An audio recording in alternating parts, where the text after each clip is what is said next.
Hello friends, आपका the day solve paper में स्वागत करते हैं। दोस्तों, आज हम TET 2004 का पेपर लेकर यहाँ मौजूद हैं, आपके सामने प्रस्तुत हैं।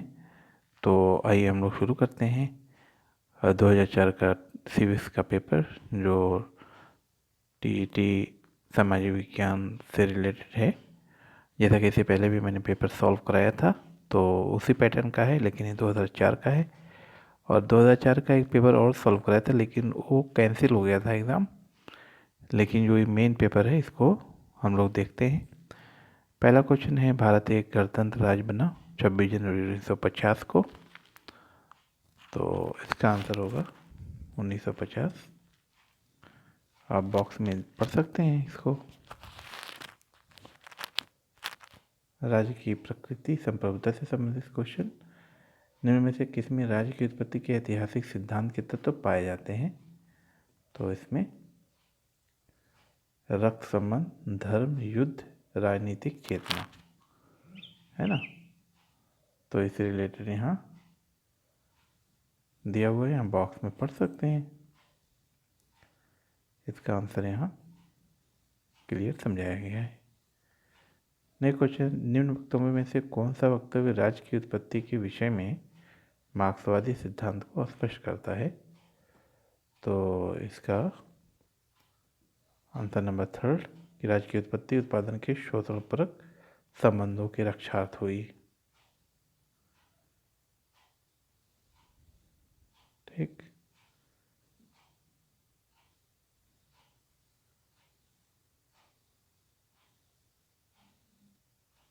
विधिक संप्रभुता और राजनीतिक संप्रभुता में अंतर बतलाया। तो अंतर कौन, इसमें डिफरेंस कौन बतलाया? आप यहाँ देख सकते हैं, AB डायसी ने। AB डायसी ने यहाँ इसकी व्याख्या दी गई है। सामाजिक संविदा का सिद्धांत का मुख्य रूप से यह कार्य करने का प्रयत्न है, यानी सामाजिक संविदा यानी सामाजिक समझौते का सिद्धांत का जो मुख्य रूप से यह कार्य करने का प्रयत्न है कि राजनीतिक बाध्यता के आधार की व्याख्या करना, है ना। इसकी व्याख्या यहाँ देख सकते हैं। निम्न में से कौन सामाजिक संविदा के सिद्धांत से संबंध है? तो लॉक है। हॉब्स लॉक रूसो जानते ही हैं। परंपरागत संप्रभुता के विचार का बहुलवादी विरोध करते हैं, क्योंकि दूसरे संगठन उतने ही महत्वपूर्ण हैं जितना कि राज्य। बिल्कुल सही है।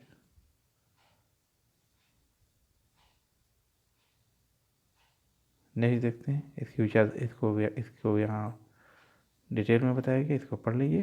क्वेश्चन नंबर 8, यदि संप्रभुता परम संप्रभु है, यदि संविधान परम संप्रभु है तो तत्कालिक संप्रभुता आरोपित है ना। तो इसका आंसर होगा विधि निर्माता निकाय से, विधि निर्माता निकाय में। यानी कि अगर संविधान परम संप्रभु है तो जो तत्कालिक संप्रभुता है वो किस में पाई जाती है? तो विधि निर्माता निकाय में पाई जाती है। तो यहाँ दिया हुआ है।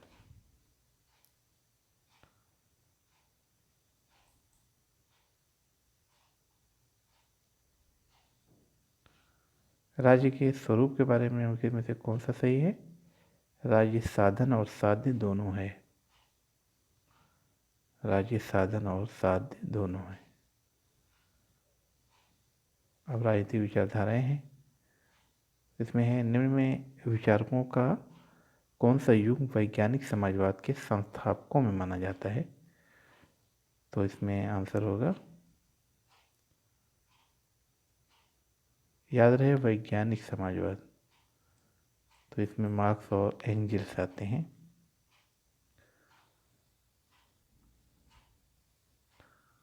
ठीक, इसकी यहाँ व्याख्या दी हुई है, आप लोग पढ़ सकते हैं। फांसीवाद ने राज्य को क्या माना? व्यक्तियों पर एक निरंकुश शक्ति माना है। व्यक्तियों पर एक निरंकुश शक्ति, यानी राज्य बहुत पावरफुल होते हैं, राज्य कुछ भी कर सकते हैं।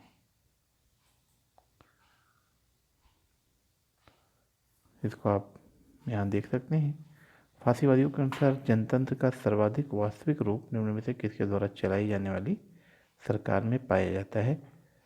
तो यह है अभिजात वर्ग।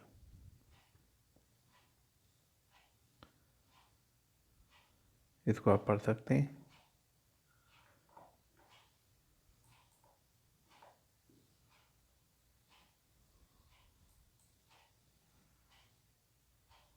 नेक्स्ट, निम्नलिखित में किसने फांसीवाद के सिद्धांत का वर्णन इस रूप में किया है कि वह समाजवाद का राष्ट्रवादी रूप है? अल्फ्रेडो रोक्को ने किया है ना। स्वतंत्रता और समानता एक दूसरे के विरोधी हैं, यह किसने कहा है? एक्टन ने। इसको आप यहाँ पढ़ सकते हैं। समाज में समानता का निहितार्थ किसका अभाव है? विशेषाधिकार का।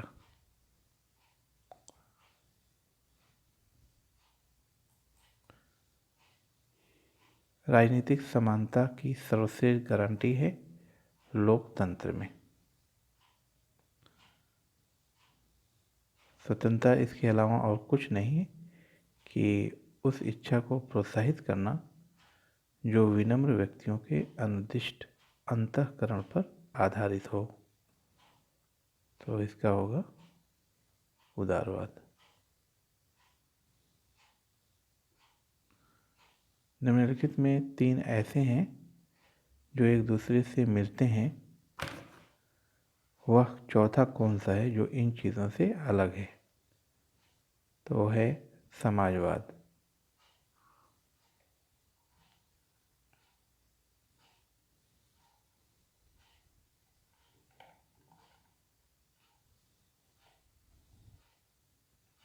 नेक्स्ट,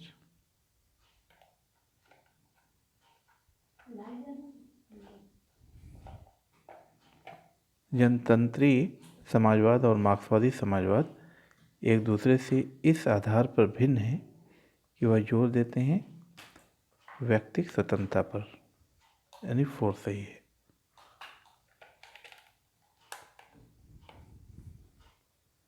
ठीक, इसकी व्याख्या यहाँ पे है। उदारवाद का मौलिक सिद्धांत है व्यक्तिगत स्वतंत्रता।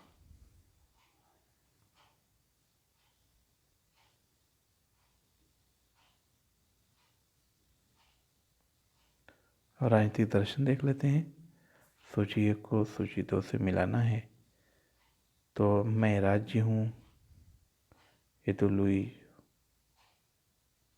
14 है। राज्य व्यक्ति से पहले है, अरस्तु है। राज्य पृथ्वी पर ईश्वर का अवतरण है, ये हेगल है। राज्य व्यक्ति का बृहत रूप है, ये प्लेटो है। तो इसका आंसर फर्स्ट होगा। देख सकते हैं, मिला सकते हैं।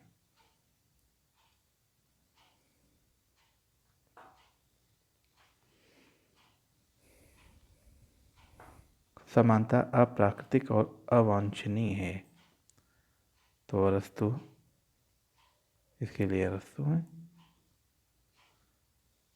स्वतंत्रता वह सब करने और आनंद लेने की सकारात्मक शक्ति का क्षमता है। स्वतंत्रता वह सब करने और आनंद लेने की सकारात्मक शक्ति या क्षमता है जो करने या आनंद लेने योग्य है। ये टी.एच. ग्रीन का है।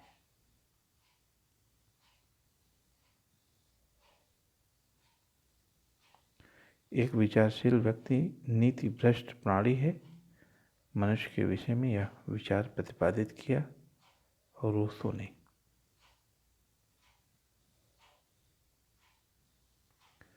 निम्नलिखित विचारकों में से किस एक ने यथार्थ इच्छा और वास्तविक इच्छा के बीच अंतर बतलाया है?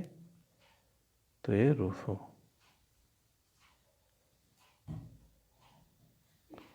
राज्य व्यक्ति से पहले है, यह अरस्तु ने कहा है।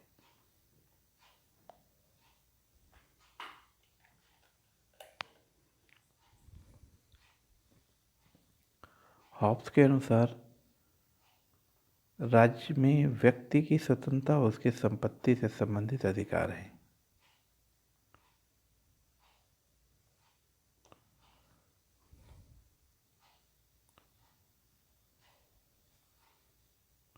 ठीक है।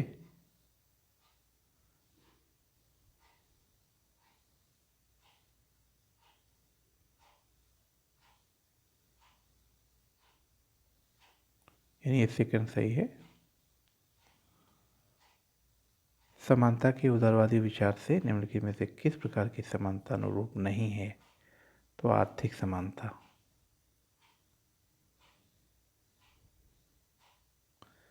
ग्रीन ने स्वतंत्रता को माना है करने योग्य काम करने की क्षमता।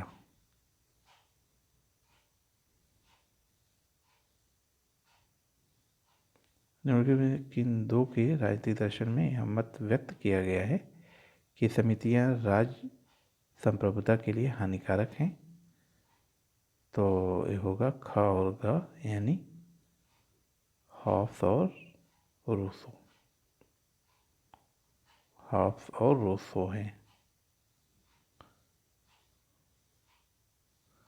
कौटिल्य विरचित अर्थशास्त्र का संबंध है राजनीति विज्ञान से, यानी अर्थशास्त्र राजनीति विज्ञान से संबंधित है। महात्मा गांधी को सर्वप्रथम राष्ट्रपिता किसने कहा था? तो सुभाष चंद्र बोस ने कहा था, लेकिन यहाँ पर दिया नहीं है। सुभाष चंद्र बोस यहाँ दिया नहीं है, इसलिए रॉन्ग होगा। ठीक है।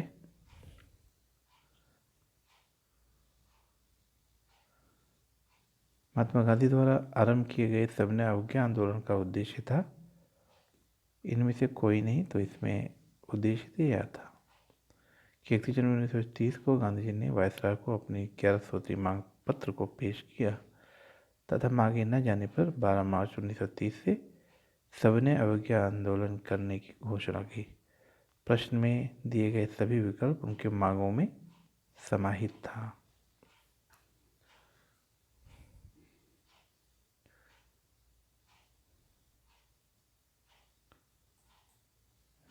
ब्रिटिश सरकार पर संवैधानिक सुधार हेतु दबाव डालना, भारत में एक पूर्ण उत्तरदायित्व सरकार का गठन करना, भारत को औपनिवेशिक राज्य बनाना। तो ये सब में 4 सही है। भारत में राजनीतिक शक्ति का मुख्य स्रोत है मतदाता। सरकार के प्रकार यह देखते हैं कि निम्नलिखित में से किन सिद्धांतों के आधार पर भारत में संसदीय प्रणाली वाली सरकार कार्य करती है? तो इसमें होगा का नहीं है, बाकी सब है ना, यानी ये नहीं है, बाकी सब है, यानी ख ग घ।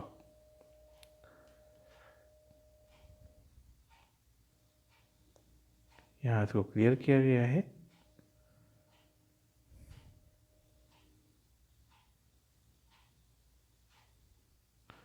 निम्नलिखित सरकारों की व्यवस्थाओं में दोहरा शासन किसका आवश्यक लक्षण है? तो संघीय सरकार का, संघीय व्यवस्था। भारतीय संविधान में निम्नलिखित में से कौन सी विशेषताएं पाई जाती हैं? तो क और ख, यानी संशोधन की बहुल प्रक्रियाएं, राज्यों को संशोधन करने की पहल करने का अधिकार नहीं है। तो ये पाई जाती हैं। कुछ संशोधन केवल राज्य विधानमंडल द्वारा ही पारित किए जा सकते हैं। गलत है, बिल्कुल गलत है। संविधान संशोधन संबंधी विवादों के समाधान के लिए संसद के सदनों की संयुक्त बैठकें होती हैं, है ना, तो ये भी गलत है, इसको देख सकते हैं।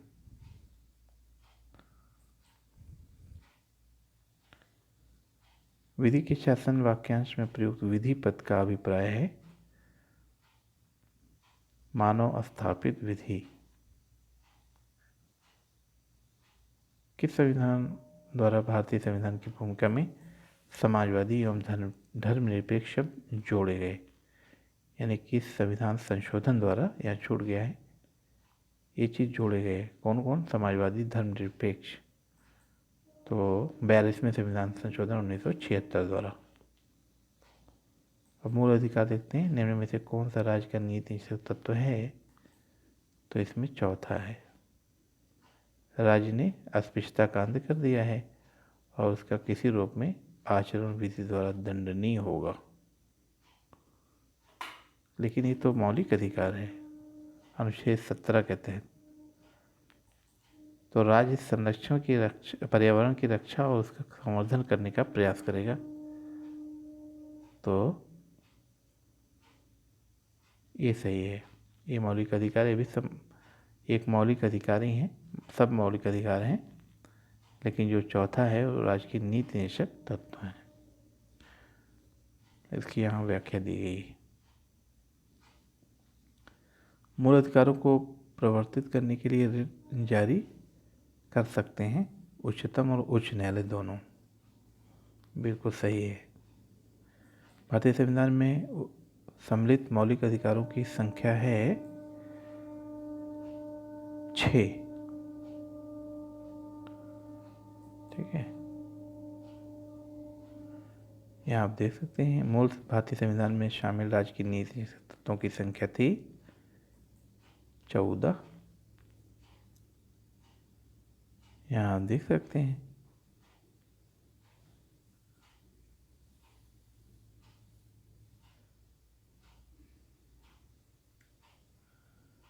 संसद के दोनों सदनों के संयुक्त सत्र की अध्यक्षता कौन करता है? लोकसभा का अध्यक्ष यानी स्पीकर। भारत के राष्ट्रपति जिस निर्वाचक मंडल द्वारा चुने जाते हैं वह मिलकर किससे बनती है? संसद तथा राज्य की विधानसभाओं के निर्वाचित सदस्यों से, यानी उसका इलेक्शन होता है। लोकसभा के अध्यक्ष को अपना त्यागपत्र किसे संबोधित करना पड़ता है? लोकसभा के उपाध्यक्ष को, डिप्टी स्पीकर को। भारतीय संसद की समितियों में सबसे महत्वपूर्ण है लोक लेखा समिति है।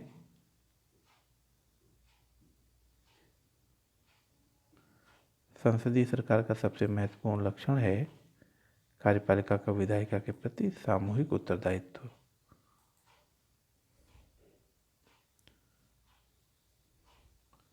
भारत का उच्चतम न्यायालय ने किस मुकदमे में यह कहा था कि अनुच्छेद 368 के अंतर्गत मूल अधिकारों के सिद्धांत को नहीं बदला जा सकता?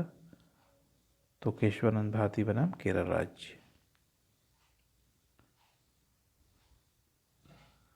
यदि भारत के राष्ट्रपति अपना कार्यकाल समाप्त होने के पूर्व अपना पद छोड़ना चाहें तो वे किसे संबोधित कर अपना त्यागपत्र लिखेंगे? तो उपराष्ट्रपति को।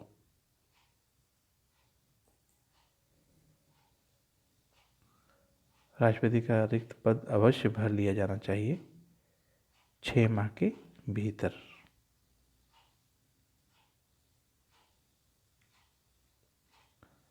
कितने वर्ष की आयु में कोई भारतीय नागरिक भारत का प्रधानमंत्री बन सकता है? तो 25 वर्ष, यानी एमपी बनने के लिए, लोकसभा का मेंबर बनने के लिए 25 वर्ष चाहिए उम्र। केंद्रीय मंत्रिपरिषद का उत्तरदायित्व तो होता है लोकसभा के प्रति। राज्यों की शासन व्यवस्था। राज्य में जिला न्यायाधीश को निम्न में से कौन नियुक्त करता है? तो राज्य का राज्यपाल। सबसे निकृष्ट राज्य भी सबसे उत्कृष्ट अराजकता से अच्छा है, यह मत किसने दिया था? लॉक ने।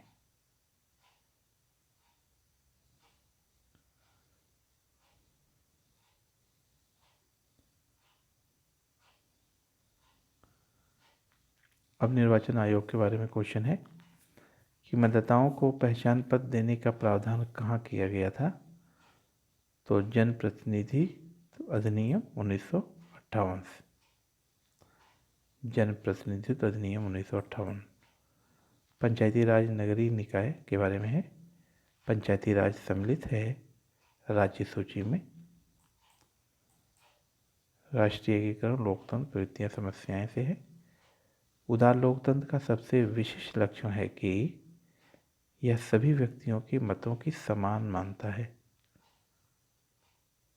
ना। आनुपातिक समानता का सिद्धांत किसने प्रतिपादित किया? अरस्तू ने।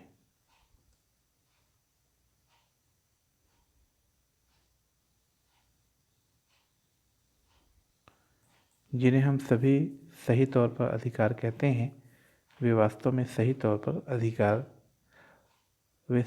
पर कहलाए जाने वाले कानून की रचनाएं हैं। जिन्हें हम सभी सही तौर पर अधिकार कहते हैं, वे वास्तव में सही तौर पर कहलाए जाने वाले कानून की रचनाएं हैं। ये बेंथम ने कहा था।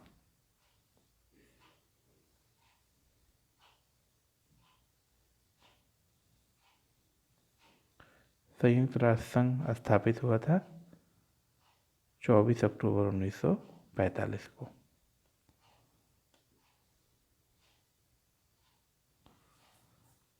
पुरुष के लिए युद्ध वही है जो स्त्री के लिए मातृत्व। ये किसने कहा था? मुसोलिनी ने।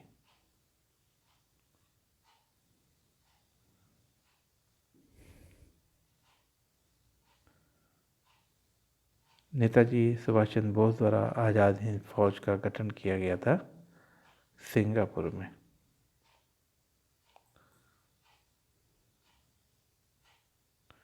दोस्तों, इस तरीके से सिविक्स या नागरिक शास्त्र का जो टीईटी का 2000 पेपर था, तो 2004 टीईटी नागरिक शास्त्र सिविक्स का कंप्लीट होता है।